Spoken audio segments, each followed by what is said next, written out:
Play ball.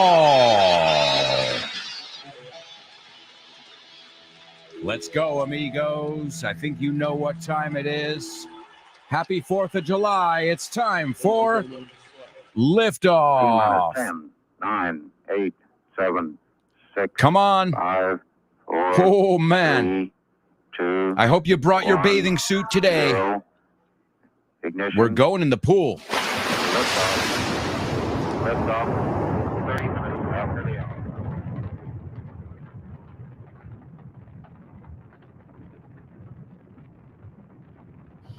Get ready. Hold on to your hats. Strap on your seatbelt. Fasten your seatbelts. Hold on to your hats. Get ready for the ride of your life. The show with no name tag on Fun Radio. It's the show with no name tag. It's the show. Let's go.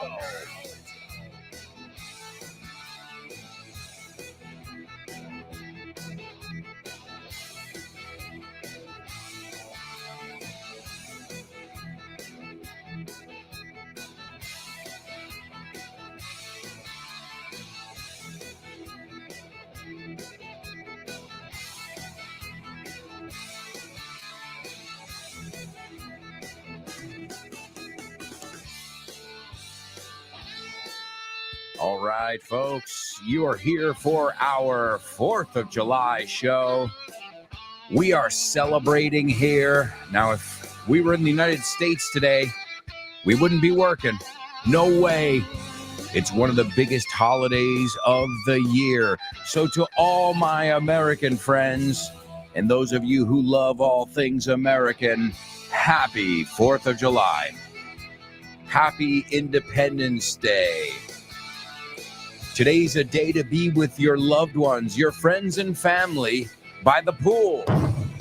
Of course, don't forget the fireworks and the grill. I take my burger medium rare, please. Medium rare for me.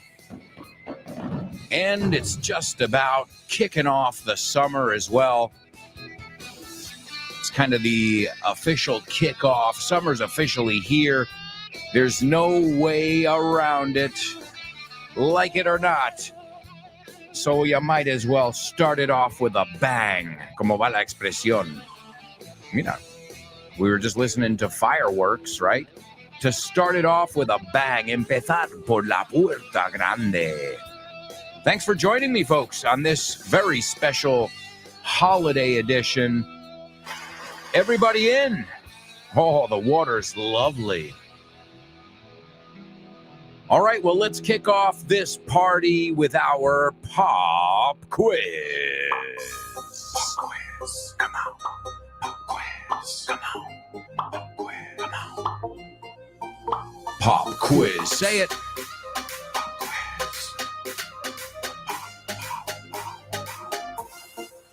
Pop quiz. Yeah.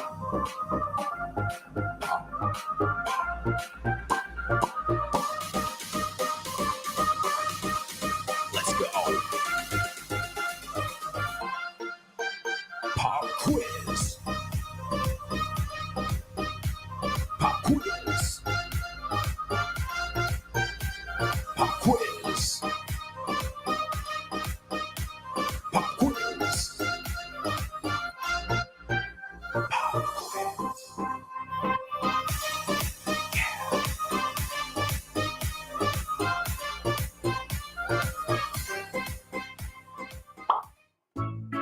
¿Quieres estar al tanto de todas nuestras promociones en la Vaughan Esfera? Well, now you can be in the loop. Puedes estar al tanto. Puedes enterarte de ofertas, novedades y eventos. Y mucho más. Puedes encontrar todo eso en grupovaughan.com/cursos destacados. Eso es, en grupovaughan.com/cursos destacados. Ahí tendrás toda la información de última hora. Guárdalo como favorito. grupovaughan.com/cursos destacados. And stay in the loop. You got it, folks. It's grupovaughan.com/cursos destacados. But if what you're looking for is materials, then you can go to vaughantienda.com. You have many amazing materials, and we've got places in Madrid, Barcelona, Bilbao, Vigo, Valladolid, Valencia, Santander, and Zaragoza. Or even easier, stop by vaughantienda.com. All right, well, we're going to be listening to something from one of my books today. And, we're going to learn from some milky words, as I call them. Words that are milky, words that we'll see everywhere, words that are right in front of our faces, and we never realize, hey, wait, that means something in English. You know, ¿cuánta gente ha dicho, hablando del verano, el kitesurf? Pues ya sabes decir navegar y cometa. See? And it's not surf in English. In English, just made up a new language. In English, it's surf. Como si esa U fuera una F. And speaking of that word, it reminds me of another word. Here's a good way to remember it. A ver cómo se dice en español. The surf learned how to surf. Okay, la primera se escribe S-E-R-F, and the second one is surf, as you know. And surf is a siervo, sirviente. So it's a good way to remember the pronunciation. The surf learned to surf. And it's homophones on the show with no name. But it's not time for homophones right now, but you've got some to start off the show. Let's listen to a little excerpt from This Book is the Shit. No, excuse me. This is from the second one. This Book is the Milk 2. Well, either way, all three of those books are the shit. Ladies and gentlemen, this is your captain speaking. Hey, what are you saying? I don't understand you. I'm mumbling. You're mumbling, just like every pilot in the world. I don't know if it's the pilot or that technology in those PA systems, the public address systems. I think they do it on purpose because they don't speak English properly. And so when they have to speak English, they decide to speak quickly. And that's not a good idea. If you don't know how to speak English properly, just speak slowly. Also, listen, if you have to say the same thing over and over and over, record it, rehearse it, no, ensáyalo, and say it perfectly, to a T, a la perfección. This is the last call for passengers to flight 3478, destination Dublin. Please, passengers, proceed to gate number 34. The last one you want to hear is last call for your flight. Tu vuelo, right? Okay, so let's take a look at planes or plane expressions. Yeah, well, I'm an av geek. You know that. An aviation geek, they call an av geek. I think in Spanish you say auto trastornado is the word. Oh, yeah? I didn't know that. Hombre, somos una comunidad. We're a big community, man. You're one of these guys who look at the sky with the app and say, oh, that flight is going to London. Well, no, first I can tell you what kind of plane it is, and then I use the app to check. Jesus Christ. Revisar. I know more about these commercial planes than fighters. ¿Qué? Fighters? What does that mean? Like luchadores? Luchadores, yeah. Well, yes, but also a fighter is un caza. So the plane that Maverick, uno que no es conformista, Maverick from Top Gun Yeah. is a fighter pilot, Mhm. and he flies a fighter plane. Yeah. Yeah. Now it's coming with a new movie. Yeah, Maverick, que aprendemos Yeah. del título. Y Maverick, no yeah. conformista, no? Un And what is inconformista, yeah. that's him. Yeah. That Va describes contra him, corriente. you Yeah. know. But I remember some of the earliest words I learned in Spanish was at the airport. You know, salidas, Yeah. llegadas, Yeah. departures, arrival. I always tell Equipaje. students, equipaje, baggage, claim. I Mm. tell my students, when you go to the airport, open your eyes because everything's in 3 languages. You can learn French too. Yeah, and the magazine in the plane. Oh, It's what a it's great the most boring magazine you'll ever read, but it's in English and Spanish. It's the perfect moment to practice your English. Yeah, I'm telling you, I used to always look at those translations, guys. So really, what Damian and I are saying is, if you're an English explorer, you don't need a classroom to learn English. You can Mhm. learn English at the airport or Yeah. up in the air. Up in the air, nice one. Yeah, nice movie. Great movie. Yeah, es en el aire, right? Es Yeah. en el aire, literally, and we use it the same way. Uy, este proyecto está todavía en el aire. Yeah, yeah. The Well, think about it. project Es de is la up in the moneda. air. It's the coin toss, Yeah, right?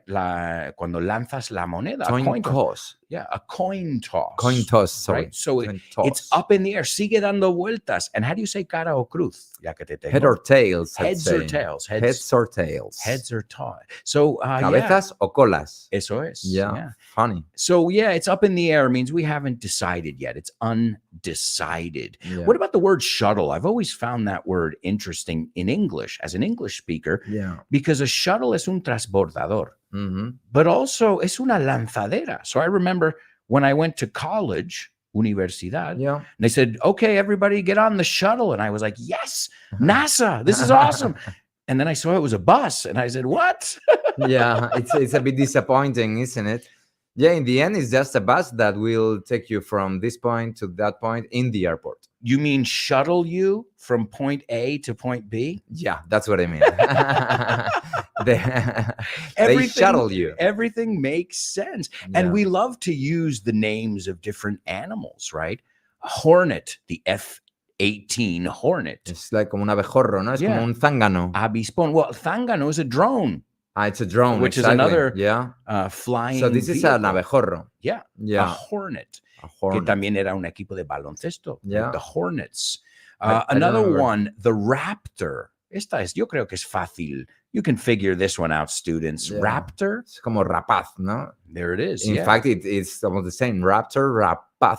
It's the same. Velociraptor. Es un depredador muy veloz. Absolutely. And you know what? A word I like too in English reminds me of aviation. My wingman. Oh, yeah. My wingman. You can say my mi mano right hand. derecha, right? Yeah, my right hand man, literalmente, or my wingman. ¿no? So Robin would be Batman's right hand, right? Batman's wingman. His wingman or his sidekick, Sidekick. Yeah. which is another word that we use too. So remember, guys, all of this vocabulary is in the book, plus much more. Yeah.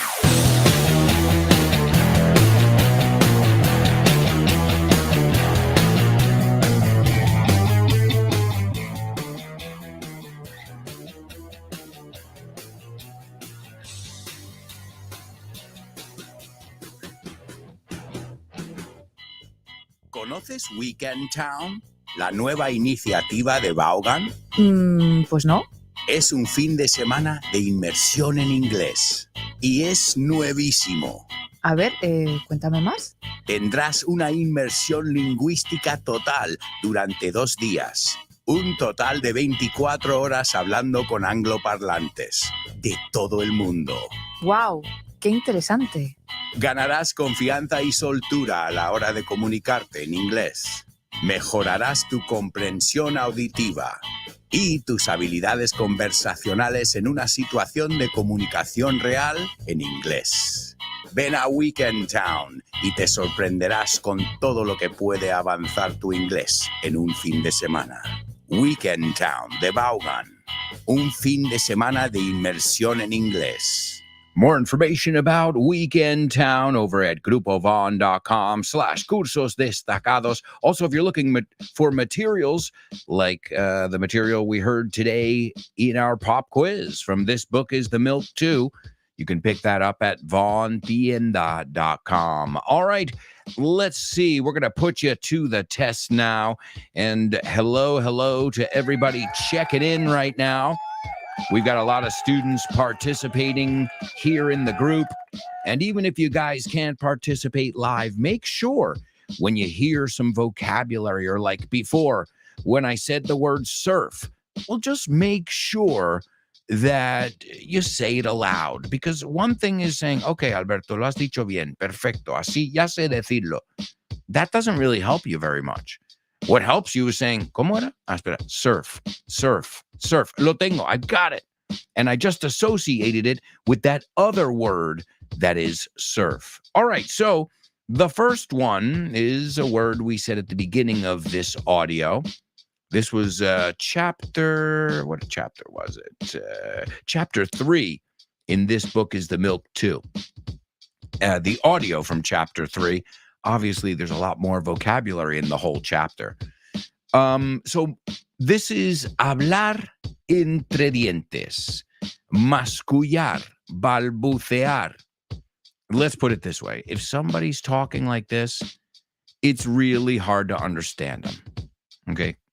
I personally, I know everybody's different and not everybody's a great communicator, blah, blah, blah. But I personally cannot stand it when people do this, because I already am a little bit hard of hearing. To be hard of hearing, como no oigo muy bien. You know, I work in radio and it's taken its toll on me. To take its toll es pasar factura. So when people mascullar, it says, or balbucea, cuando la gente balbucea, it drives me nuts because I can't understand them when they speak clearly sometimes. Yeah, well, as you get older, you know, your sight, your hearing, the five senses are dulled. And then especially if for many, many years I've attended rock concerts and I've worked on the radio with headphones on. So that's the first word. I want you to use it in context as always. The next two have something to do with flying, okay? Because I wanted to look at this, and why not? You know me, I love talking about planes and anything that has to do with aviation, any excuse. Well, a lot of people are traveling now. Summer plans. It's a good time to go over this vocabulary. You can also find it. We've got a material called Inglés para Viajar, and that'll give you a lot of stuff as well. So number 2 is poco fiable, fraudulento. ¿Cómo me cuesta eso, eh? Fraudulento. No voy a decir. We do say in English fraudulent, pero la D, fíjate cómo se pronuncia. No es fraudulent, it's fraudulent. So dishonest, a scammer, timador. And it's an adjective I'm looking for. And I'll give you a clue. As I said, it has the word fly or flight in it. And it's a hyphenated word. Okay? A hyphenated word over there. Eso es que tiene guiones en la palabra. Like well-to-do. Well-to-do is adinerado. Right? Well-to-do. There are some hyphens, some dashes in there. Oh, and speaking of dashes and slashes, today's national anthem, did anybody catch who was playing the national anthem? Who was wailing on the guitar? None other than Slash Barra from Guns N' Roses. So the second part of today's pop quiz, I want you guys to give me another way of saying fraudulent, dishonest, not trustworthy, using the word, well, something that has to do with the word fly, since we're talking about that. And the third one is another idiomatic expression that has to do with flying as well. But in this case, it has to do with doing an exam or doing something. Usually we use it with exams, but I think you can do it with you can really use it with anything. and it means to do it brilliantly, to do an amazing job. So if somebody says, "Oh, how did you do on your exams?" Lo pété. Lo hice genial, right? Those are your challenges in today's pop quiz, my amigos. The first one is balbucear. Is that the word? And it's interesting because it's a word that's onomatopoeic. Damian and I were talking about onomatopoeia in the audio. So that's an onomatopoeic word that you heard. The other two you did not hear, but I want to see if you know them. You know, I want to add some vocabulary and some idiomatic expressions to your palate. So the second one is not trustworthy. You know, they're scammers. And the last one is to do something easily, right? Brilliantly and easily. Okay. And normally we use it again with exams, things like that. Okay. Driving test. Oh, ¿qué tal la prueba para el carné? Oh, yeah. Pues esto sería una expresión que tiene la palabra fly. All right, amigos. I see we've got a lot of people checking in with us, and we'll check in with you guys in just a moment. But first, I think I'm going to give you a challenge before our first commercial break, and I think it's today's Say What soundbite time. Say what? What?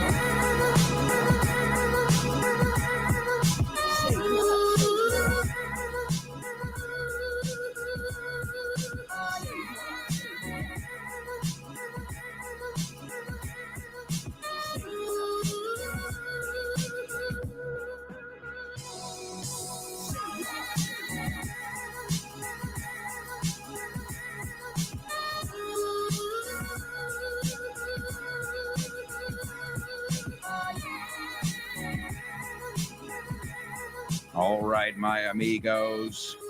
It's your Say What soundbite here on the show with no name. This is where we hear from famous people. You're going to hear a famous person's voice right now. And hopefully, you guys will be able to figure out who this person is. And really, I don't care about that part. What am I saying? No. I want to know what you think about it. I want to know your opinion, your take. And hopefully, after the fourth listen today, you'll be able to get it all down, 100%, dotting your I's and crossing your T's. So, my amigos, here it is, your Say What soundbite for the first time. Because a newspaper man started a campaign against me, and it snowballed to such an extent that I guess it can't be stopped anymore. I was singled out for some reason. They needed an image. All right, not too bad, right? We've done a lot harder ones, so I expect, okay, the audio's not great, but also remember, some of this audio is from yesteryear. Ahí tienes un palabrón. Antaño, yesteryear. Wow, we've looked at a lot of vocabulary so far, and we've got a lot more to go. But first, we're going to take a quick commercial break, my amigos. In the meantime, stop by grupovon.com/cursos destacados or stop by Von Tienda and check out all the amazing materials we've got to get you through your summer in style.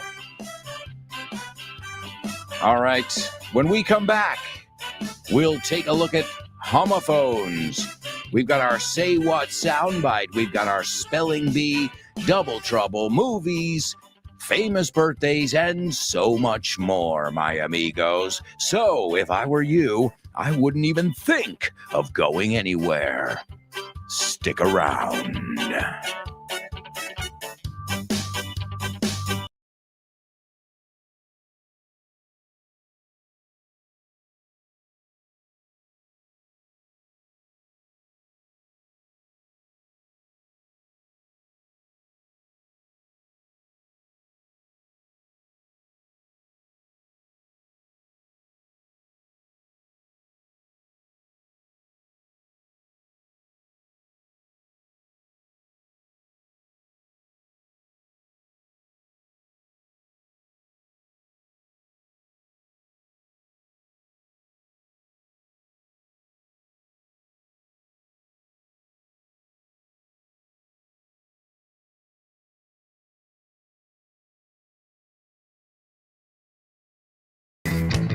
Hey, amigos, welcome back. Welcome back to part 2 of today's show with no name here on Vaughn Radio. We are pushing through the week. It's hot out there, but we're keeping cool by the pool.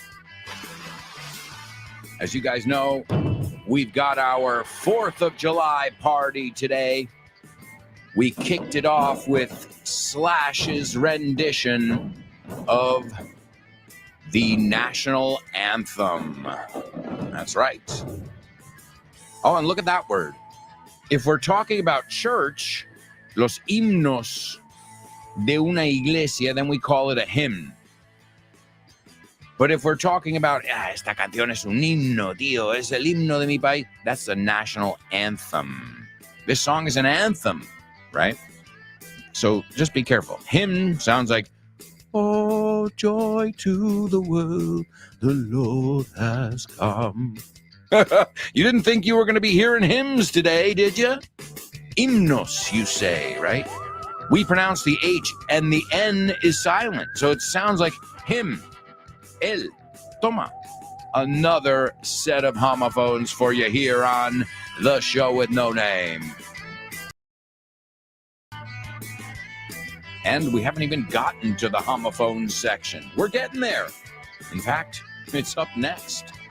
We're going to start off with homophones. Then we're going to check your pop. Well, then we'll do our Say What soundbite. And then we'll check your pop quiz answers. And then the very tricky spelling bee, where we're going to take a look at dates today. Vamos a mirar fechas. All right. Well, you know what time it is. I just told you. Homophones, homophones on the show with no name. It's homophones time, cause homophones rhyme. They sound the same on the show with no name. The show with no name. Homophones on the show with no name. Cause homophones time, cause homophones rhyme. They sound the same on the show with no name. Show with no name. Show with homophones, yeah. Show with no name. All right, my amigos, it is time for your homophone section. Here's where we look at words that can be a bit tricky, and hopefully by the end of the section, we will demystify these words. The first one is escocés, but I'm not talking about the person. I'm talking about tartán, right? A cuadros, cuadriculado. It's when you see the Scots, another way of saying Scottish people, with their kilts, okay, these kilts that they wear, a lot of times they're a cuadros, tartán, okay? No tarzán, tartán. So that is the first word. Do you know how to say this pattern? All right, este estampado, this pattern, que también esa palabra es patrón. All right, are you familiar with the pronunciation? Okay, we'll see. Because then I want to know, as the second word, the word jugado o utilizado. Okay? So el pasado del verbo jugar, right? Él jugó. And también el partido fue jugado en tal sitio. So what are those two words? And do those two words sound exactly the same or not? Also, let me give you your Say What soundbite here for the second time. Because the newspaper man started a campaign against me, and it snowballed to such an extent that I guess it can't be stopped anymore. I was singled out for some reason. They needed an image. All right, I know somebody is going to get it today. It's nice and slow. Okay, he's probably not the greatest communicator ever, but come on, guys, you can do it. Here it is for the third time. Because the newspaper man started a campaign against me, and it snowballed to such an extent that I guess it can't be stopped anymore. I was singled out for some reason. They needed an image.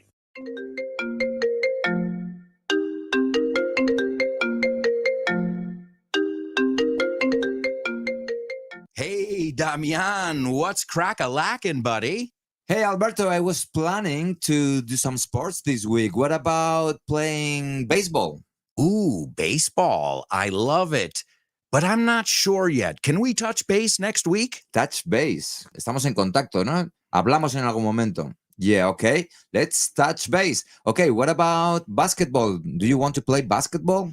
Oh, man, I love basketball. It's one of my favorite sports. But I don't know if I can this weekend because I've already got plans. Oh, man, that's the way the ball bounces. That's the way the ball bounces. Así están las cosas, ¿no? Así bota la pelota. Así bota la pelota. That's the way the ball bounces. I love that expression. Okay, what about tennis? Do you want to play tennis? Well, I love tennis, but I'm not really a good player.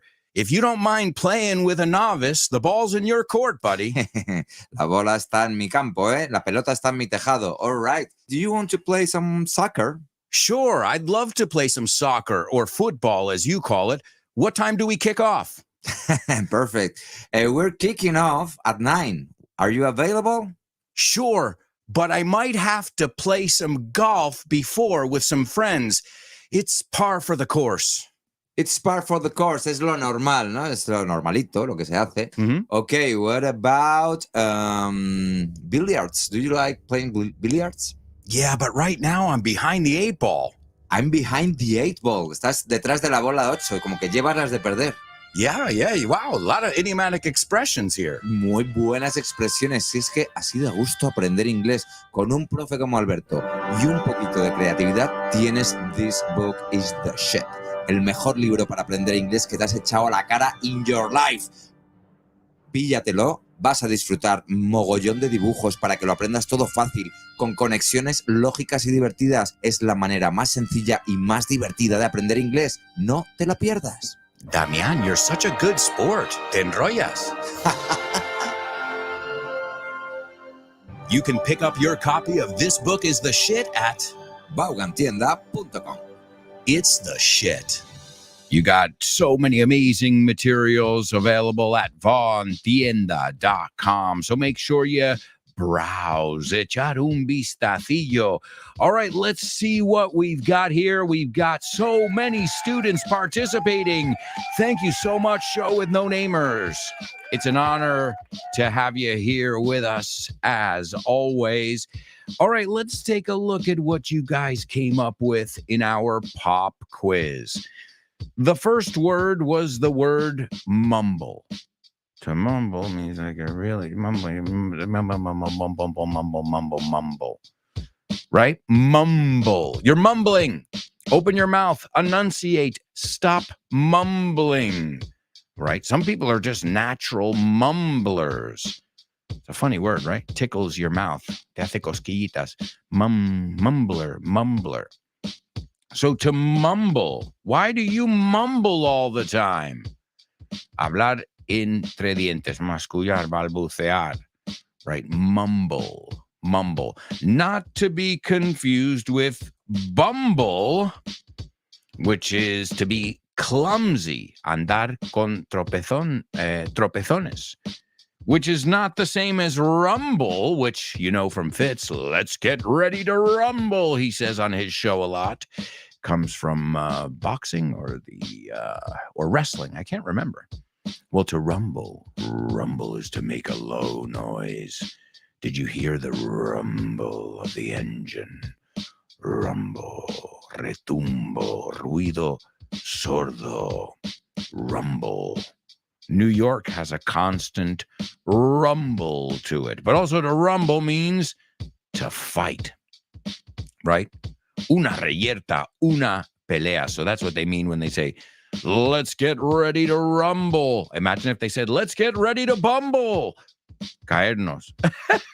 Andar a tropezones. Well, I guess it makes sense, though, too. If you think a bumblebee es un abejorro, right? The ones that are kind of clumsy and they bounce into things. So it makes sense. A bumblebee is always bumbling around. But they don't mumble. Well, because they can't speak, guys. They buzz. And by the way, we've got an episode of FYI on these fascinating creatures, bees. So we looked at rumble, we looked at bumble, and mumble, which was the word that was the first challenge in our pop quiz. The next one is fly by night. Fly by night, que de día a la mañana se desaparece. Think about it like that. Here it says poco fiable, fraudulento, unreliable, undependable. And the best example, in fact, anytime I've ever taught this expression in a class, the perfect example I come up with, I mean, for me, it makes it very clear. When Richard Vaughan moved to Madrid and he started teaching English here, he realized that there were a lot of fly-by-night English schools. Fly-by-night. They would just take people's money. They would be closed. It wasn't professional, right? Not somebody you want to trust in general, never mind trust your English learning with. So fly by night, and that's a hyphenated word. As I said, those words in English, another one of a kind. Eres único. You are one of a kind. Esas son difíciles de escribir porque you got to go get the hyphen on the phone, you know. But thank God your phone can fill in the blanks for you too, if you're that lazy. So fly by night. And I see we've got some really good examples here.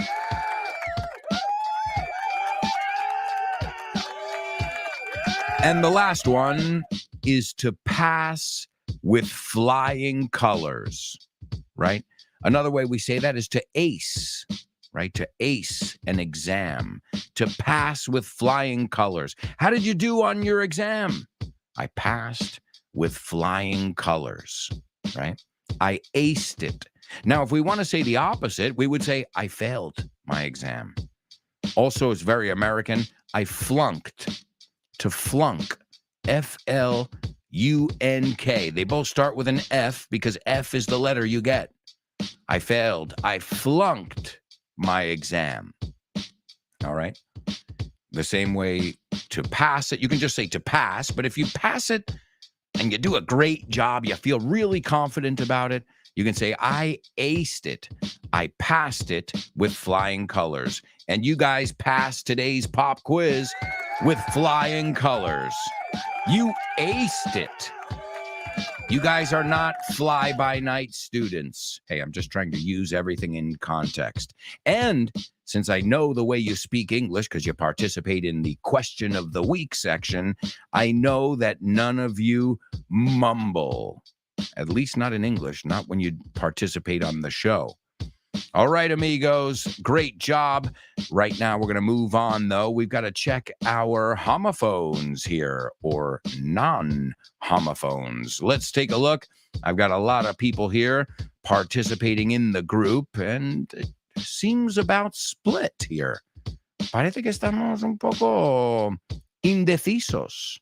It's in the air, as we said in the audio. So do these words sound alike, tartán y jugado? So si yo digo, él jugó con una camiseta de tartán, would those words sound the same? All right, here we go. This is the reveal, the moment of truth. He played the game in a plaid shirt. He played the game in a plaid shirt. They are not homophones.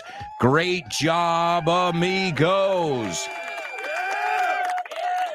Plaid. Yeah, that's a weird one because if you look at it and if it follows all other English spelling, well, AI is A. No, mira la palabra rain or pain, right? Es AI. Entonces, claro, en un mundo lógico sería played, ¿no?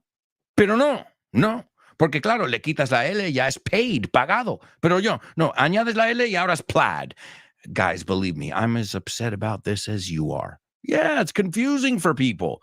But I'm here to just let you know that you need to imagine that first word without the I. plaid. Ahora te sale. Porque ahora, claro, si no ves es ahí, descolocando la cosa, then you'll know. And in your head, you'll see the word plaid. The same way, hopefully, when you see the word surf, you don't see S-U-R-F, sino ves S-E-R-F. I'm more concerned as your teacher with the way you say the words than write them. So think about the way they're said. And I have students who do that in their notebooks. They write down the pronunciation, the way it sounds to them. And that's a great technique as well, because this way you're putting the sounds that you hear down on the page. All right, wonderful job, my amigos, but we're going to move on. It's time for today's Spelling Bee. Spelling Bee. Spelling Bee. Spelling Bee. Spelling Bee. Spelling Bee.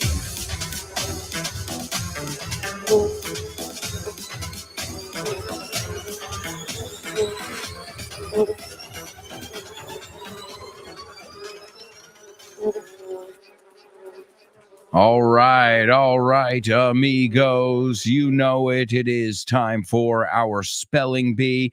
Now, this is a challenging section, especially today, because we're going to take a look at dates. And the other day we looked at numbers, and dates are part of numbers. And you know me, I don't like doing this stuff as much as you don't, but I do think it's really important to be able to do it, and not just to be able to write them down. As I said before, being able to pronounce the months correctly. You don't know how many times I've heard people say, tú mientes. See, dicen, you lie. You lie. I'm like, I don't lie. I'm not fly by night. I don't lie. And they're trying to say July. See? Or I've even heard people say my. I'm like, not my, May. Right?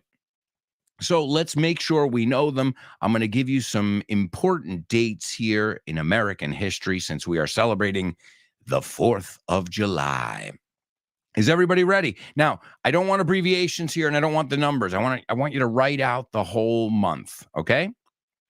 I'm not going to spell the month. I'm going to say it. I'll just say the date. So you really have to get the number and make sure you put it correctly, right? All right. Is everybody ready? This is round 1.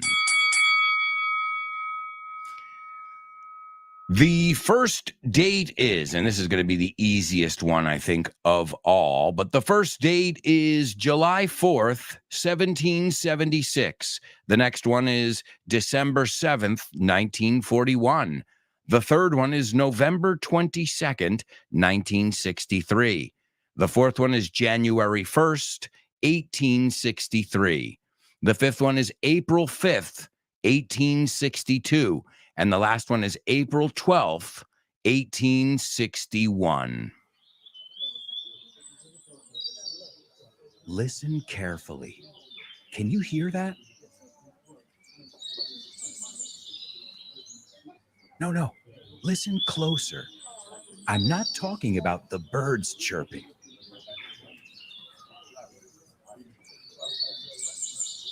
I'm talking about everybody speaking English and feeling comfortable. Listen.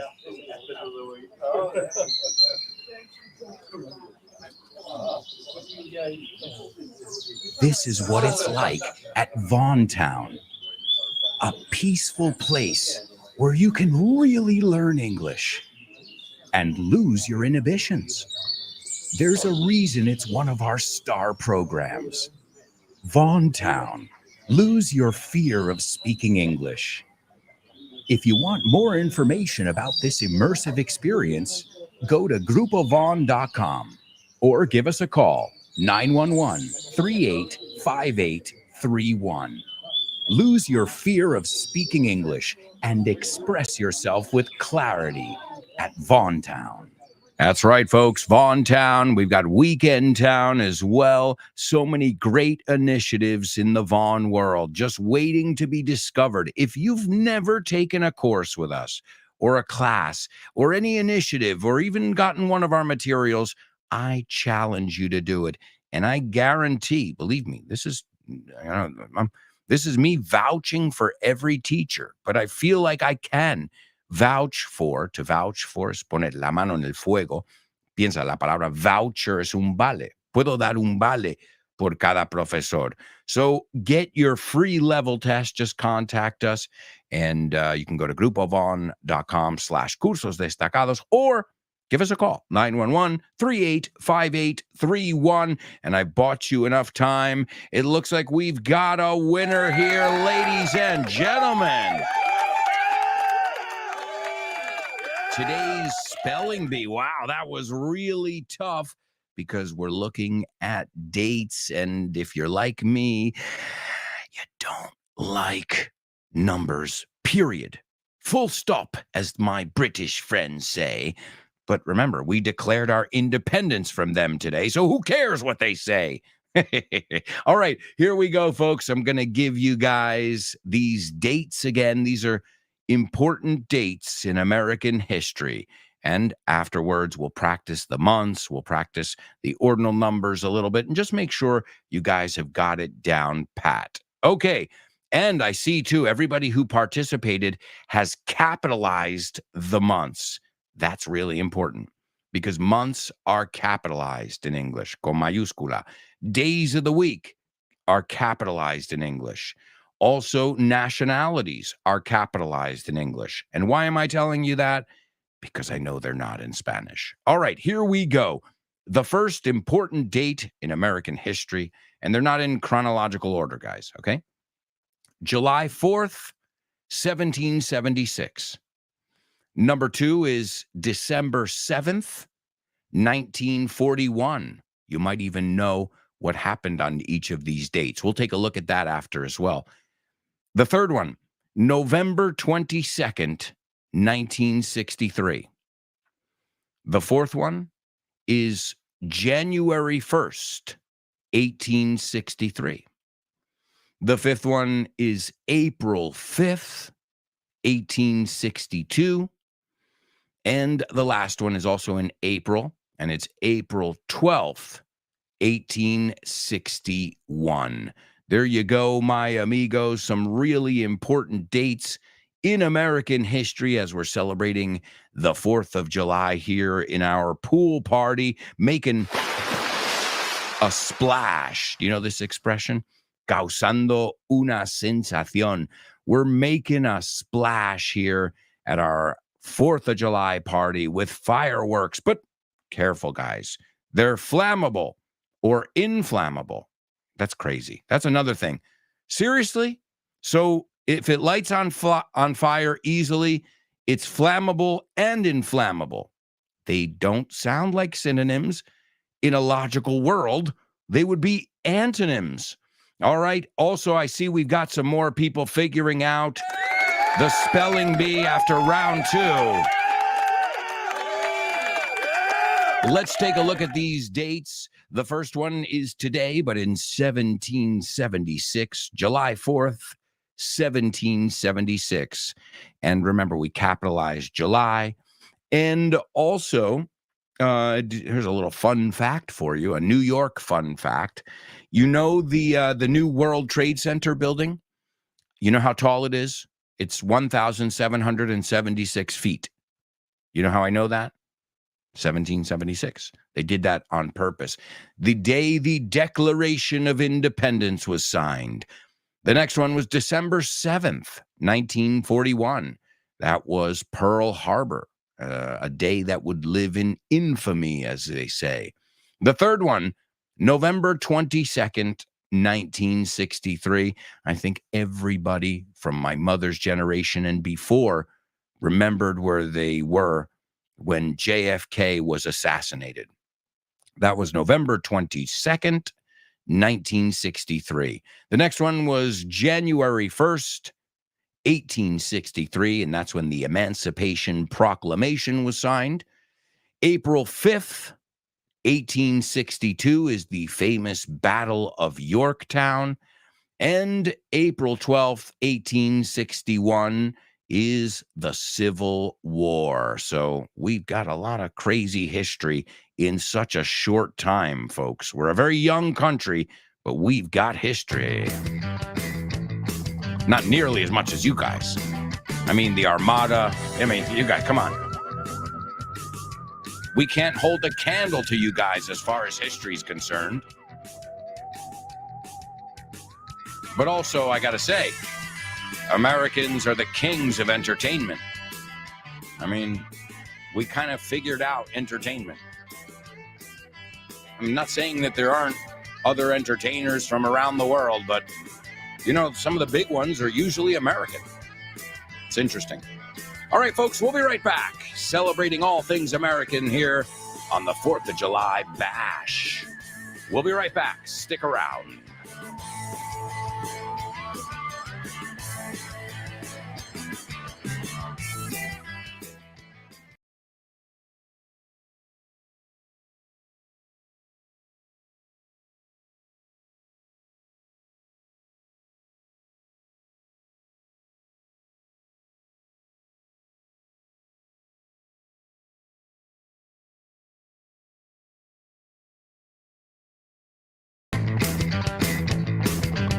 Hello, amigos. Welcome back. Welcome back to part 3 of today's show with no name here on Vaughn Radio. I hope you are enjoying today's show. I hope you're keeping cool. And I hope you'll stay tuned to all the amazing programs we have here on Vaughn Radio all throughout the day. Right after this show, you can test your English with Jimena Holiday. What a cool name, too, huh? I thought she was kidding when she first told me. My name's Jimena Holiday. I'm like, ha ha ha, seriously. She's like, no, seriously. Well, you can learn English with her right after this show. Then you've got the lunchtime show with Rob and Andy. After that, you've got Speak Up with Ruby. Then you've got Let's Get Random. Let's Get Random with Jules Linares. You've got The Salad with Dave Boys. He's wacky. We love him. After that, you can enjoy your commute home while Kyle Miller challenges you on the Drive Time Show. And then have a cocktail with Chris Frank. And don't forget about mornings with the Probo Show with Rob Grams. Also, you've got Richard Vaughn Live. And what I think is perhaps the best way to warm up for this show every day with my good friend Fitz and his program, No Excuses. And am I missing anybody? Oh, yeah, weekends. How could I forget?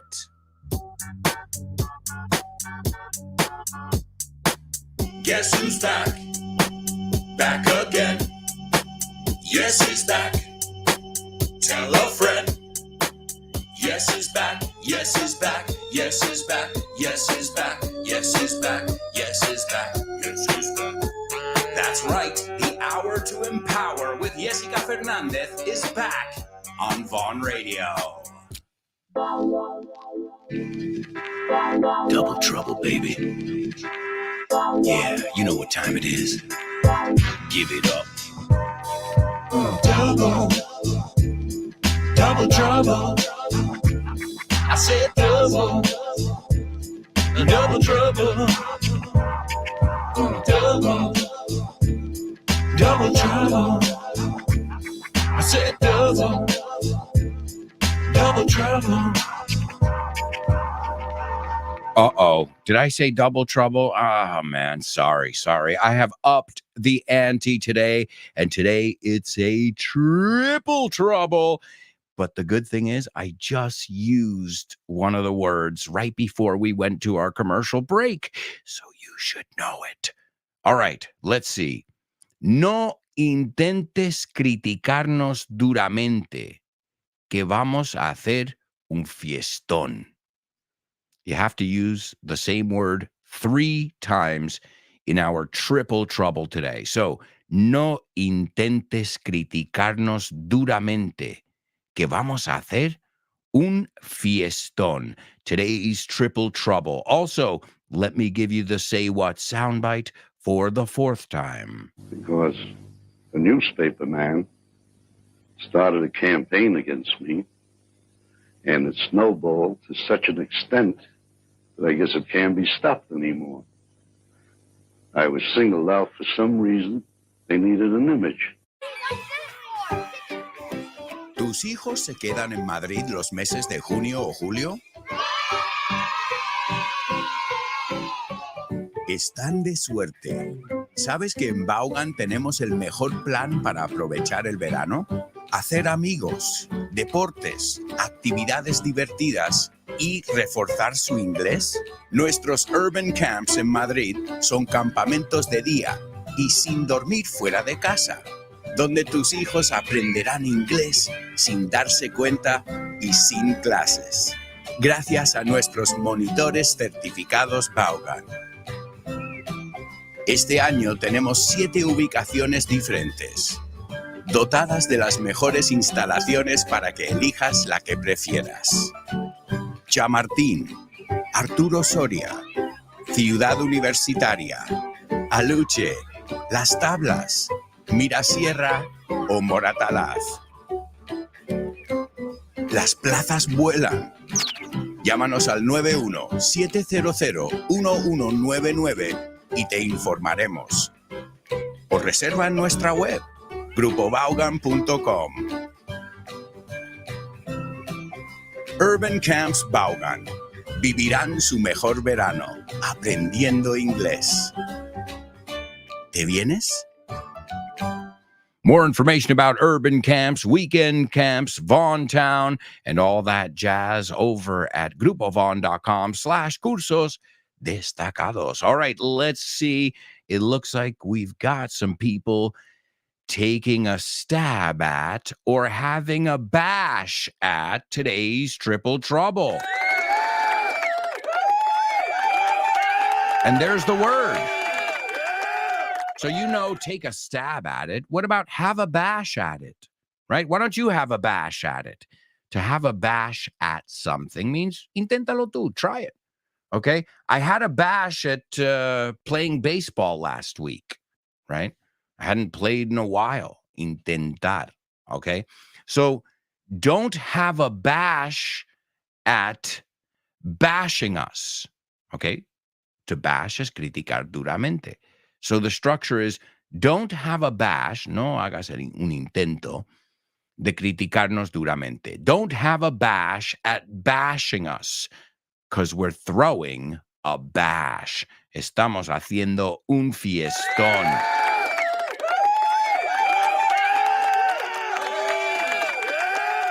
Of course, folks, it's our 4th of July bash here on the show with no name. So thanks to all of you for having a bash at today's triple trouble, intentándolo. And also, to bash, another way to say to bash, criticar, is to knock. Me recuerda la expresión, don't knock it till you tried it.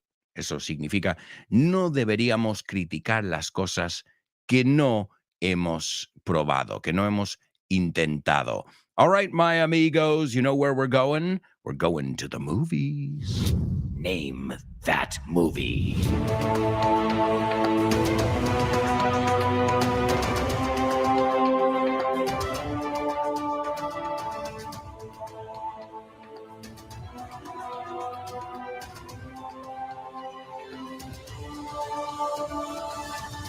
That's right, amigos. It's Name That Movie, only on the show with no name. And as always, I'm going to give you a little synopsis of today's movie, and we'll see if you guys can figure it out. And then we'll take a look at the scene as well that I've chosen.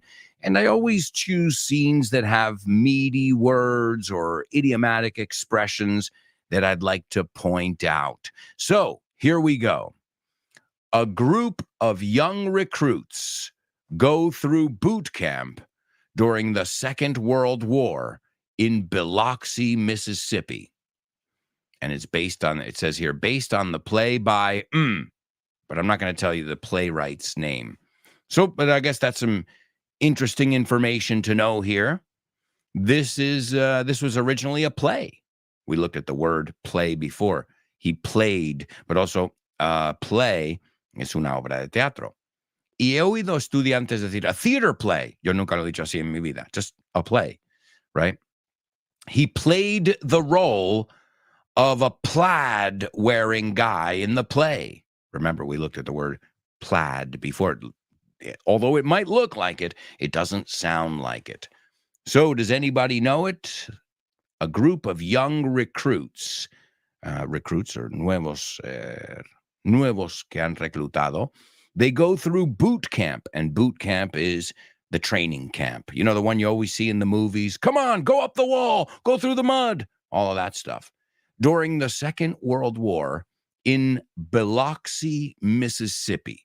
And that would give it away. If you know it, although I have a feeling that in Spanish it's called something else. Well, it was directed by Mike Nichols, very famous director, and it was written by playwright Neil Simon. Estar de rodillas, Simon. All right. Does anyone know it? Let's check in the group. Yes. The movie is called Biloxi Blues. Las melancolías, las tristezas de Biloxi. As we said, Biloxi is in Mississippi. The movie stars Matthew Broderick, Christopher Walken, and running. Okay, all right. Okay, sorry. Speaking of Christopher Walken, during an interview, they asked him, why he played his character, the drill sergeant, kind of friendly, as like a nice guy. And, well, he said because there was a military consultant on set, so they really used military words and so it was real, it was lifelike. And he said that the man that was on set, the consultant, was a very tough drill sergeant, but at the same time, he was a very nice, soft-spoken man, que tampoco levantaba la voz, y era agradable.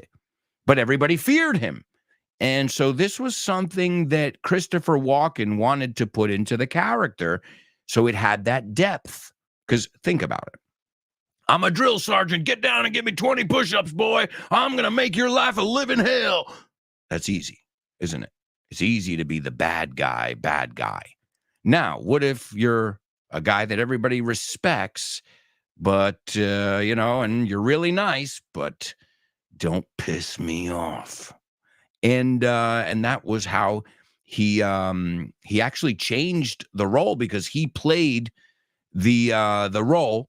Well, no, he didn't play it. Actually, I'm getting my facts wrong. Matthew Broderick and Penelope Ann Miller, they were all in the original play, and then they were in the movie. The drill sergeant, though, was recast, and it was a brilliant choice, they say, because in the play, the original guy who played it, it was kind of a, typical bossy drill sergeant. And Christopher Walken, what a performance he gave. Let's take a look at the scene over here. Sergeant Toomey says, "Tell me, Jerome, if a piss-drunk sergeant, piss-drunk, muy borracho, has a loaded 45, loaded as cargado, pointed at the head of a piece of dung," and dung is animal poop, okay, "that the piss-drunk sergeant hates and despises," desprecia, "how would you describe the situation?" See how I'm doing the sergeant? I'm taking the easy choice here. Make him mean. And then Eugene says, "Delicate, extremely delicate. Y quiero que tengáis muchísimo cuidado con esta palabra, porque no sabes las veces que he oído delicate. Y no suena como Kate Middleton, sino Kit, como, ¿cómo se llama? El coche fantástico. Kit, right? So delicate, delicate. Dilo conmigo, delicate, extremely delicate. It's a delicate word to pronounce. And then the sergeant says, right, I'll be honest with you, Jerome. It was my intention of getting Epstein in here and putting this pistol to his ear and blowing a tunnel through his head. But you'll do just as well. Now, ¿qué quiere decir esto? You'll do. Tú me vales. Aquí no es tú haces. No es literal. So I don't have a hammer, but, well, this stick'll do. Me vale. It will do. Me vale, me valdría. Okay? It'll do, but you'll do just as well. O sea, esto iba para otro, pero tú me vales. And Eugene says, I'm sorry to hear that. Qué pena oír eso, no? And then Sergeant Toomey says, there's something about you New York boys that riles my ass. And to rile, if somebody's riled up, están alterados. So to rile, irritar, right? Sacar de quicio. He was riled. Something riles you. So that riles my ass. You don't appreciate the army, do you? And then Eugene says, there are some things I like. And Sergeant Toomey says, such as, tal como. And Eugene says, mail. I like getting my mail, correo. And Sergeant Toomey says, you shitting me, Jerome. And you shitting me no es me estás cagando, sino me estás mintiendo, me estás contando historias. Are you shitting me, Jerome? Are you kidding me? Me estás de coña? And then Eugene says, a piece of dung, caca de animal, would never shit a piss-drunk sergeant with a loaded 45. Not shit, it's a typo. Shoot. I don't know why that word shit got in there. All right, well, wonderful job in Name That Movie. It's a good thing you can do as well. A good way to practice dialogue and things like that is you can read plays. You can read plays, obras de teatro, or screenplays, que son guiones de película. It's a good way to get some dialogue. It's a totally different reading experience than reading your typical novel. All right, amigos, we're going to continue our celebration with famous birthday trivia.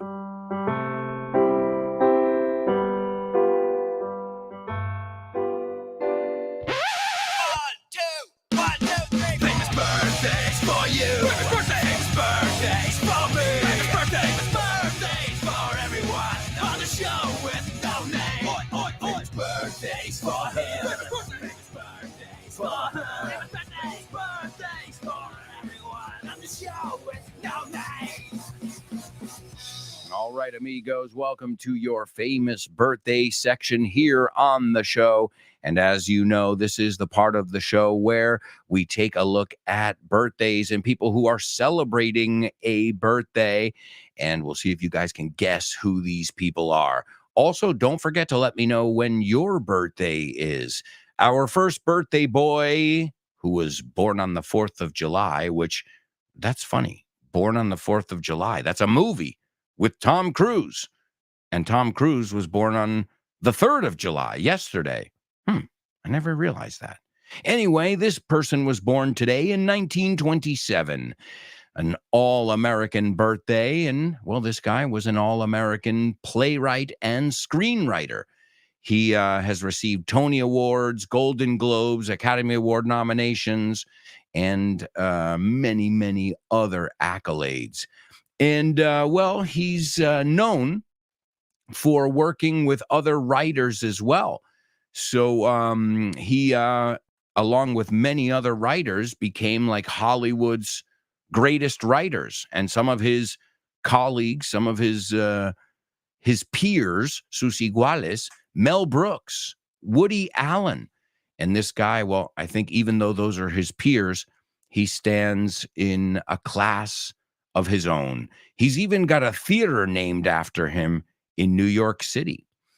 He did The Odd Couple, and he also did Barefoot in the Park, Sin Zapatos en el Parque. I don't know. I'm sure that's not the translation. Oh, and Biloxi Blues. today's Name That Movie. Number two, this guy, his last name is Marchita. Marchita, I think is the word, right? When something starts to die, that's his last name. Marchitarse, something like that. Si no me equivoco. But you'll know his songs probably more than that verb in English. Ain't no sunshine when she's gone, and she's always gone away. Also, lean on me when you're not strong, and I'll be your friend. And also, just the two of us. I can't help thinking of Dr. Evil and his evil twin, his mini twin. Or no, it was Austin Power. You know what I'm. Yeah, I think it was. Who was it? The evil twin. There. I know there's a famous Austin Powers scene with that song. And last but not least, this guy was an American gangster. He was born in 1902 today, and this guy was known as the mob's accountant. It was the first time a Jewish guy was allowed into La Cosa Nostra. And him, along with his associate, Charles Lucky Luciano, they developed what was the National Crime Syndicate. So this guy basically modernized the American mafia. He turned it into a business. And there are many, many movies where he is depicted. Let's see if anybody got them. All right. Number one, Neil Simon. Not to be confused with Paul Simon. Number two, Bill Withers. Ain't no sunshine when he's gone. And last but not least, Meyer Lansky. Very interesting. I talk about Meyer Lansky and Lucky Luciano in the FYI episodes on the mob. Remember, another way to say the mafia is the mob.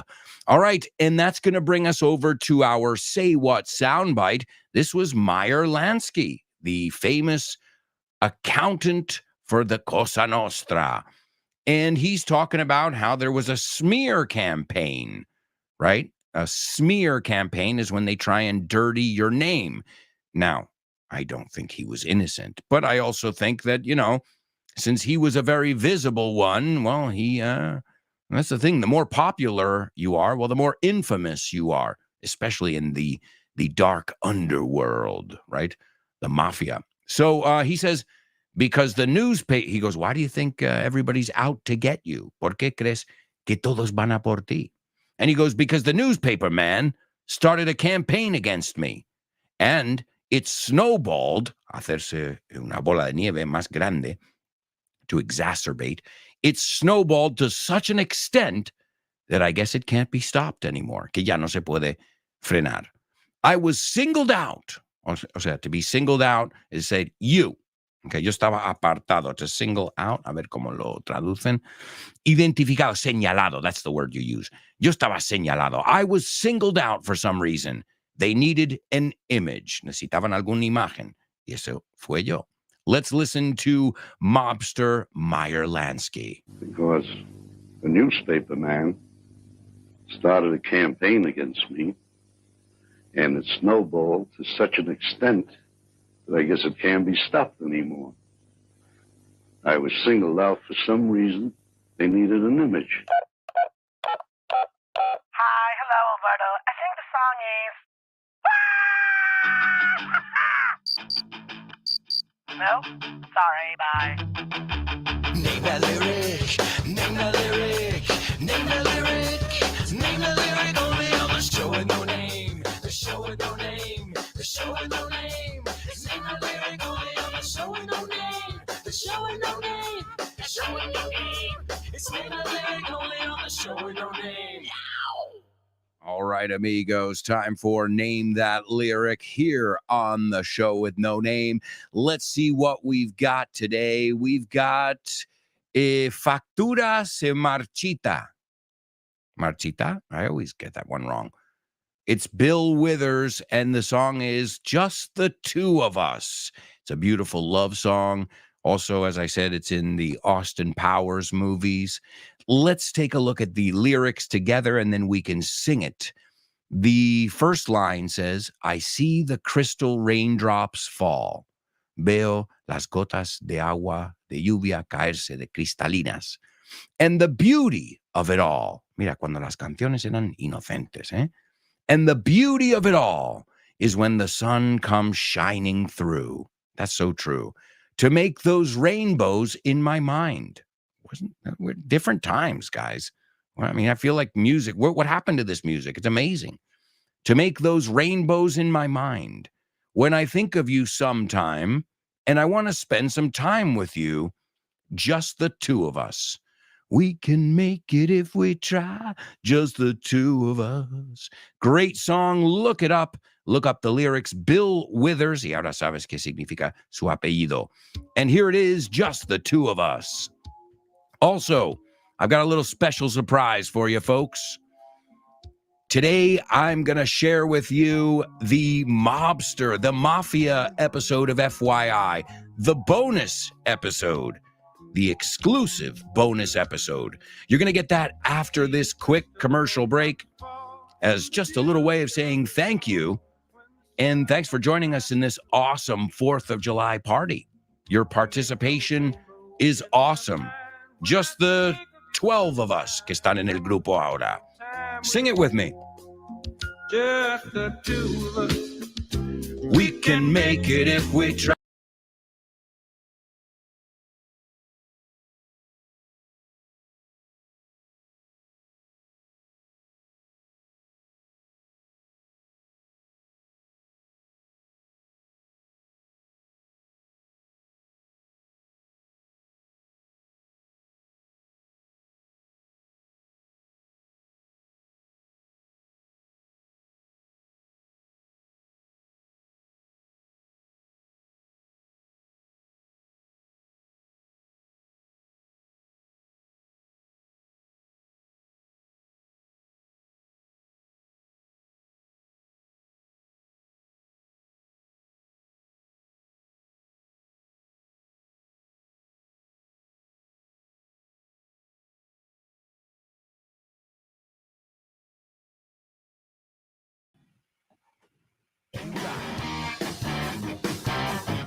Enjoy, folks. It's an exclusive.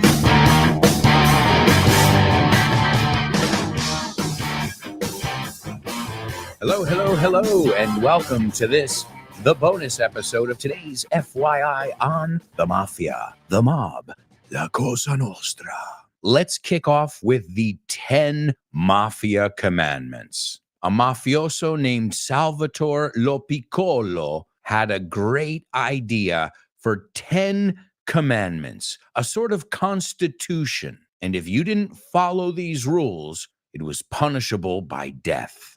Number one cannot present oneself, not a third party to do so. That means you have to be introduced into the group by somebody else, recommended. Number 2, we don't look at the wives of our friends. You can ask Al Capone about that one. Supposedly, the way he got his scars on his face and eventually his nickname Scarface was when he was working at a bar in Coney Island. He looked at another mobster's girl, and that mobster said to him, "You're going to remember me every time you look in the mirror." Well, young Al Capone forgot about rule number 2. He's lucky he wasn't killed. Number 2, no deals with cops. So no snitches, no rats, no plea deals. A plea deal is when you reach an agreement with authorities. The next one, no taverns or clubs. And a lot of these rules, as you'll see, when they modernized the mafia, they threw a lot of these rules out the window. Okay, they were making a lot more money, but as we said, now they had Jewish mobsters, the whole honor and respect thing. Well, that was more the old school. And now I think most mafiosi now in modern day, they have bars or clubs. There used to be a rule that they couldn't sell drugs, but guess what? All 5 families have been caught selling drugs. The next one is there is a duty at all times. You have to be available, even if your wife is about to give birth. Yeah, they don't care. This family comes before the other family. The next one, appointments are always respected. If you have an appointment with somebody, you'd better show up.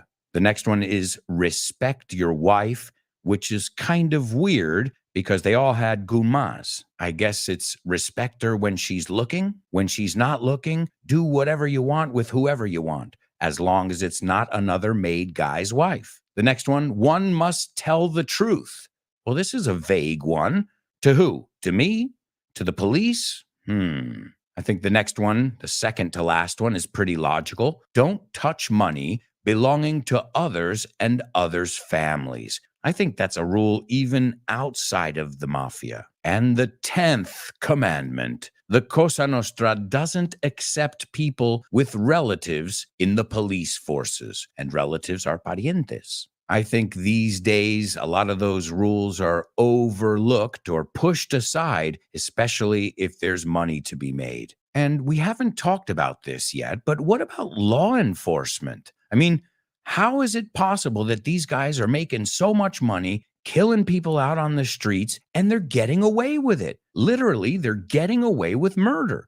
How is that?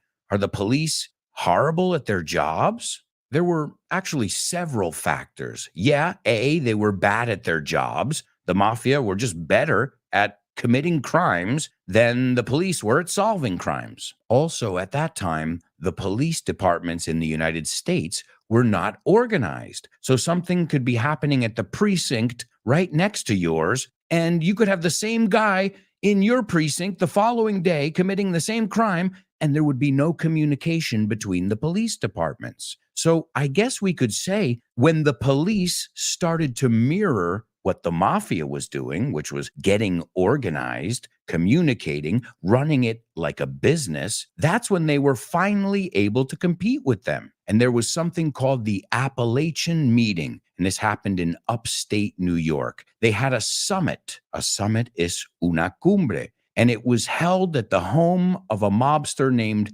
Joe the Barber Barbera. Oh, and by the way, they've got the funniest nicknames in the world. Noodles, the Chin, La Barbilla, which we're going to talk about the Chin later. They call him the Odd Father. En vez de the Godfather, El Padrino, the Odd Father, El Raro. And you're going to see how he earned that name a little bit later on. But they said that at this meeting, at this summit in upstate New York, this was in 1957, Joe the Barber invited over 100 of the highest ranking mafiosi from the United States, Italy, and Cuba. Well, what happened was local and state law enforcement, they became a bit suspicious when they started seeing all these expensive cars and license plates from all over the country in this little hamlet in New York State. And if you remember from our Shakespeare episode, the word hamlet is una aldea. So police started being a little bit suspicious at that point. They said, what's going on here? And they communicated. Again, once they started communicating, they were able to work at least on the same level as the mafia, to level the playing field, as we say. And then these officials up in this small hamlet in upstate New York set up roadblocks, and then they raided the meeting. And to raid is entrar a la fuerza. They went in, everybody down. What happened was a lot of the participants of the meeting started to flee into the woods. So just imagine this little town in upstate New York, and you've got all these old mafia guys running through the woods. The police might not have caught all of them, but more than 60 underworld bosses were detained and indicted following the raid. There are documentaries on this Appalachian Summit. And was it effective? Well, not really. All of them were fined up to $10,000 each. They were given prison sentences, which ranged anywhere from 3 to 5 years. But unfortunately, all the convictions were overturned the following year. They appealed them. If you want to look on the bright side, I guess one of the outcomes, a positive outcome, was that this meeting helped confirm the existence of a nationwide criminal conspiracy. And up until that point, the FBI and its director, J. Edgar Hoover, they said the mafia didn't exist. J. Edgar Hoover refused to acknowledge the mafia. And some people said it was because they had blackmail on him. The word blackmail in Spanish is chantaje. Supposedly, they had pictures of him cross-dressing. They said that when he wasn't at the FBI, he liked to dress up in high heels and a dress. And the mafia knew that, and they said, "You're not going to really prosecute us, are you? I mean, you don't want your friends to see these pictures, do you?" Either way, there are tons of documentaries, movies, and books on these characters. As I said at the beginning of the podcast, we're not talking so much just about the violence, but all the stories. It's a story of immigration. It's a story of crime. It's a story of young people with no future. It's a story of how police had to get with the program if they were going to do anything. Well, police, FBI, authorities. Let's take a look at the cast of characters. There are so many mafia bosses, but we're going to just highlight some of the biggest ones or most notable ones. I already told you about the Odd Father. The Odd Father was a guy named Vincent Louis Gigante in Spanish. And his nickname was the Chin. Why? He had a big chin. And he was a professional boxer who worked his way up to be the boss of the Genovese crime family. And when he got caught and they realized they were on to him, as we say, if somebody's on to you, it means they know what you're doing. He did what many mafiosi do. You pretend you're sick, either physically sick or mentally ill. And so for 30 years, he made himself look cuckoo. He made himself look nuts. You would see him walking around Greenwich Village in Manhattan. Remember, we don't say Greenwich, in a bathrobe, slippers, and a floppy hat. He would urinate in public and just act like a crazy man. And in 1997, he was declared competent to stand trial. But for 30 years, he kept up that ruse. He kept up that act. He eventually died in prison in 2005. The thing is, if you're walking around in a bathrobe and slippers and urinating in public, you don't really stand out in New York City. You look like just another nut. But I guess it was worth it for Gigante, the Chin, to act crazy for 30 years. It sure beat going to the slammer. And the slammer is another way of saying jail. Just think about the door. What happens when you slam it? Exactly, the slammer. We already mentioned Lucky Luciano. Now, he was born in Sicily in 1897, even though he was raised in New York City. And he was responsible for organizing the mafia. We talked about the Commission before, and he was also a key figure in the formation of the National Crime Syndicate. So if you notice, he turned the mafia into companies. Listen to the names: the National Crime Syndicate, the Commission. It wasn't 5 Italian guys playing poker down in the East Village. It was run like a well-oiled machine, and all the cogs had to fall into place. Now, the Commission was a great idea, but it was also the downfall of the mafia, as we'll see later on. Lucky Luciano was not only helping out his business associates, but he even worked for the U.S. government, and he helped during the World War II effort. In 1942, a U.S. troop carrier ship caught fire and capsized in the Manhattan harbor. Authorities suspected an act of sabotage. And since authorities knew that the mafia controlled the docks at that time, the United States Navy reached out to Salvatore Lucky Luciano. Now, he was sitting in a cell in prison, but they went and asked him for help. and he ordered that any suspicious activity along the docks or waterfronts be reported to the authorities. And he guaranteed authorities from that jail cell that there would be no strikes from the dock workers. And a strike is when you refuse to work, and a dock worker is somebody who works down at the docks, sitting on the dock of the bay. Now, I know what you're thinking. What did he get in exchange for that? Well, his sentence was commuted, and he was deported to Italy. And he continued to run the show from Italy. He had to do with, well, supposedly had to do with Castro, JFK. The mafia helped the government on many occasions. Again, all of this is allegedly, but you can do the research on your own. I like to think of it too as, FYI is just to whet your appetite, to get you interested in the topic. So something you can do after each episode, you can watch a documentary or read a book or watch a movie. You can watch The Godfather, the original one, or my favorite, Goodfellas. But I'm getting ahead of myself again. We couldn't talk about famous mafiosi without talking about Bugsy Siegel. He was born in 1906 in Brooklyn, New York, and he was most known as a hitman, as we said before, sicario, and enforcer. He got involved in bootlegging and gambling with another guy named Meyer Lansky, and together they co-founded Murder Inc.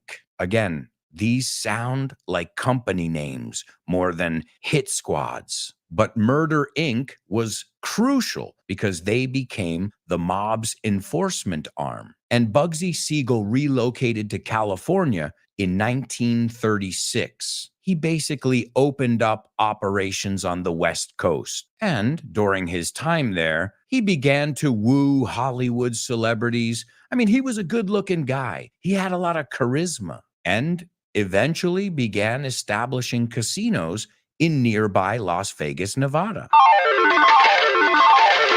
So Bugsy Siegel, really, really instrumental in bringing it out to the West Coast, into show business and into the casinos. And then we've got Meyer Lansky, which I already mentioned Meyer Lansky. So these were like three really powerful guys, Lucky Luciano, Bugsy Siegel, and Meyer Lansky. And Meyer Lansky was really the brains. He was a Jewish guy. Remember I said Lucky Luciano, one of his changes was allowing different nationalities to be associates and even to go up the ranks in the mafia. But Meyer Lansky, aside from being a rum runner and being involved in all kinds of casinos in Cuba, he was also the mob's accountant, their bookkeeper. And I don't have to tell you how important a bookkeeper is in the mafia, especially if you were trying to professionalize it and run it like a business.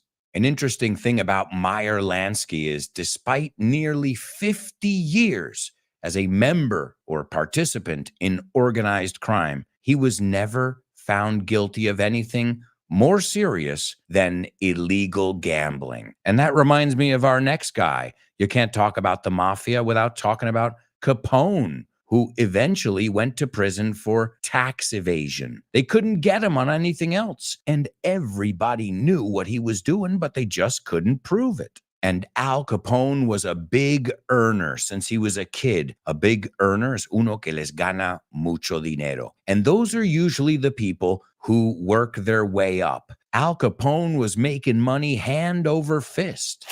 If you adjust his annual income for today's dollars, he was making about $1.3 billion a year. In that time, in the 1920s, that's about $105 million. And a lot of that money was invested back into the business. Sure, he had to bribe judges, politicians, gangsters. You got to have a lot of people in your pocket, as we say. You've got to grease a lot of palms. Es otra forma de decir, pagarles dinero. Or to pay a lot of people off. We'll look at some more vocabulary a little bit later on. I think a lot of you guys know, aside from bootlegging and running Chicago, he was also known as the mastermind behind the St. Valentine's Day massacre in Chicago that took place in 1929. And that's where Al Capone earned his other nickname. No, not Scarface, Public Enemy number one. But it caught up with him, and finally in 1931, the government was able to send him to prison for tax evasion. He was sentenced to 11 years in prison. He only served 8, but he suffered a stroke and died of a heart attack in 1947. Then we've got Sam Giancana. He had ties to the White House. What? Yeah.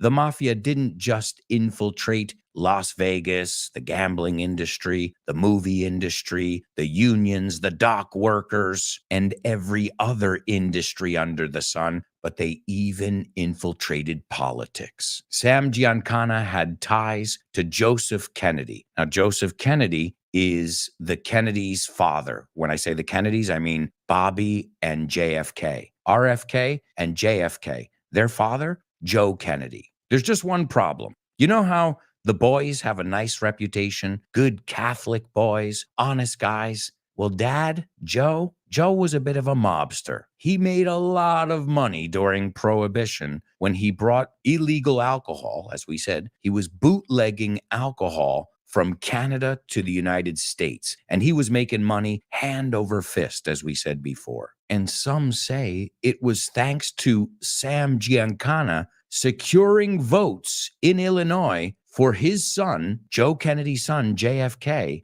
for his presidential campaign in 1960. So some would say it was mafia influence and mafia money that put JFK in the White House. Again, all of this stuff is alleged. But Bobby Kennedy, I don't know what he was thinking. He became the attorney general under his brother, and he was the one who decided to prosecute the mafia. Translation, he bit the hand that fed. And what happens when you do that in the mafia? You disappear.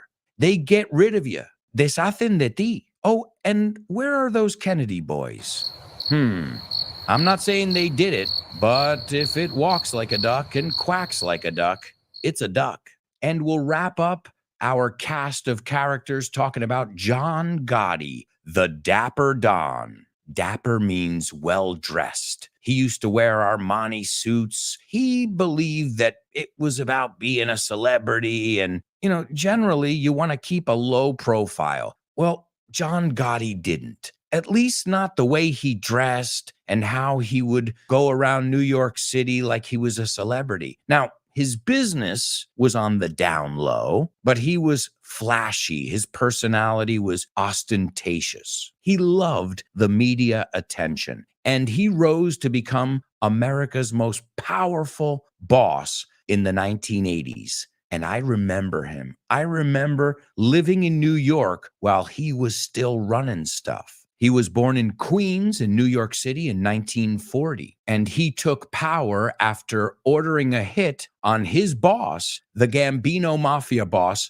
Paul Castellano, in 1985. He was killed right in front of a steakhouse in New York City, Sparks Steakhouse. There's a famous picture of it. Another nickname that John Gotti had was the Teflon Don, because no matter what, they tried to charge him with everything, but nothing would stick. No pegaba ningún cargo. They couldn't pin anything on him. That was until 1992, when the Teflon Don was finally apprehended. And it was because Salvatore Gravano, better known as Sammy the Bull Gravano, who used to be his second in command, snitched on him. And I believe there's even a movie about Sammy the Bull Gravano. Of course, he had to live the rest of his life in the witness protection program. Eventually, John Gotti died of throat cancer in prison in 2002. But I remember, man, he was running a lot of stuff when I lived in New York City. And he used to run it out of his office on Mulberry Street. Does that name ring a bell? Mulberry Street is Little Italy. Some movies I recommend if you really want to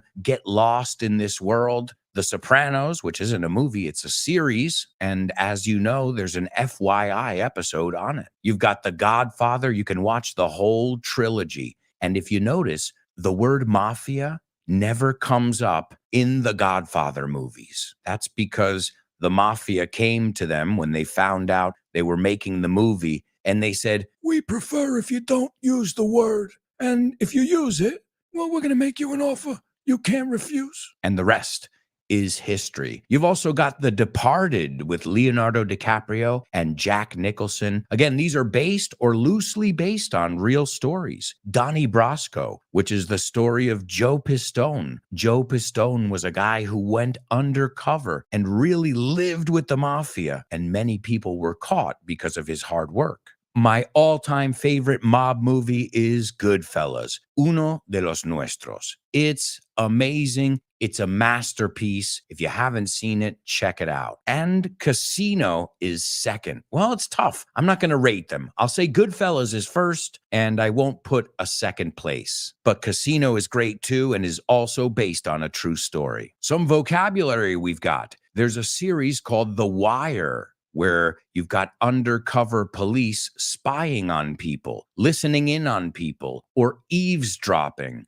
Son tres formas de decir escuchar así. Of course, it makes sense because if you're eavesdropping, you're wearing a wire, que llevas micrófono. Or maybe the room is bugged. If the room is bugged, it means there are little microphones everywhere. And this is how they caught many people, by wiretapping their phones, or bugging their homes, or just having somebody come in and wear a wire. But the biggest problem was they were always catching the small guys. They never got the big fish. And those small guys were replaceable. You know, one guy got killed or one guy went to jail, there would be another 10 guys waiting to replace him. So there was something that became a federal law in 1970. It was called the RICO Act. Racketeer Influenced and Corrupt Organizations Act. But they didn't start using the rule to their advantage until 10 years later. So as the police and authorities started to get organized, they said, how can we get these guys? Because really, we've got to get the whales, the capos, the heads of the organization. So they just sat around and they brainstormed, and somebody said, hey, wait, what about this law, the RICO Act, which came out 10 years ago?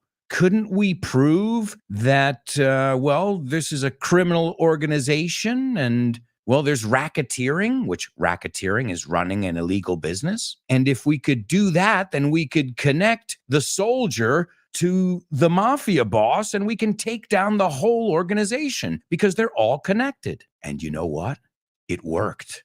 That doesn't mean that there's no mafia. They'll keep coming back. They're like cockroaches. But finally, they could go after the big guys and really, really make a dent. And they're still using the RICO Act to this day. Between 1981 and 1992, 23 bosses from around the country were convicted. Between 1981 and 1988, 13 underbosses, 43 captains were also convicted. By 1990, over 1,000 crime family figures were convicted. They finally found a way to cripple the mafia, to hit them where it hurts. So as I said before, the same thing that helped them and organized them, the commission, was the same thing that connected them later on when the police needed to connect the dots. So the commission was their greatest strength and also their biggest downfall, because finally there was a way